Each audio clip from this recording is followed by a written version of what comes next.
Example 7 says, show that root 5 is irrational. Now we have already proved such questions for root 2 and root 3 earlier, but now we will understand for root 5. Okay, so the method we are going to choose is the contradiction method. So we are going to assume that root 5 is not irrational but rational, and then we will get a contradiction, and hence we will prove that root 5 is irrational. Okay, now let us start. So let us assume that root 5 is rational. Okay, now we know that any rational number can be expressed in the form of a by b, where b is not equal to 0 and a and b are co-primes. So I can write root 5 as a by b, where b is not equal to 0 and a and b are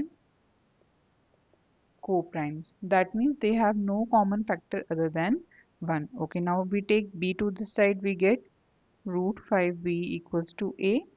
Okay, now let this equation be equation 1. Okay, so from here what do we can say, if we square this equation we get 5b square equals to a square. So from here what we can say, that 5 divides a square, 5 divides a square. So we have already done in a previous theorem that if p is a prime number and if p divides a square, then p divides a. So if 5 divides a square, then 5 divides a. Okay, let this be 2. All right.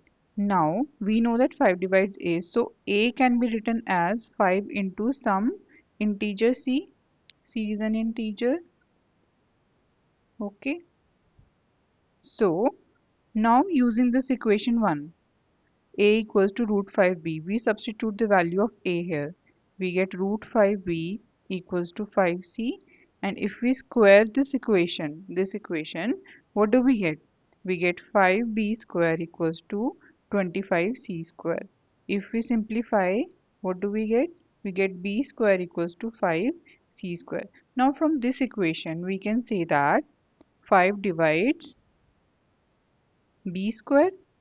Now we have already done a theorem that if p is a prime number and if p divides b square, then p divides b. So 5 is a prime number and 5 divides b square, then 5 divides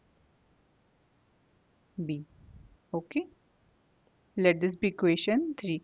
So from equation 2 and equation 3, 5 divides a, 5 divides b. But we had already assumed initially that a and b are co-primes. So from 2 and 3, equation 2 and 3, the statements 2 and 3, we can say that our initial assumption has been contradicted. A and b are co-primes. So obviously if this is wrong, if statement is wrong, then obviously this statement that we assumed in the beginning was wrong, that root 5 is rational, so this is wrong. So hence we can say that root 5 is irrational. Okay, so if you have any queries, please leave them down in the comment section below, and subscribe to the channel and share the video with your friends.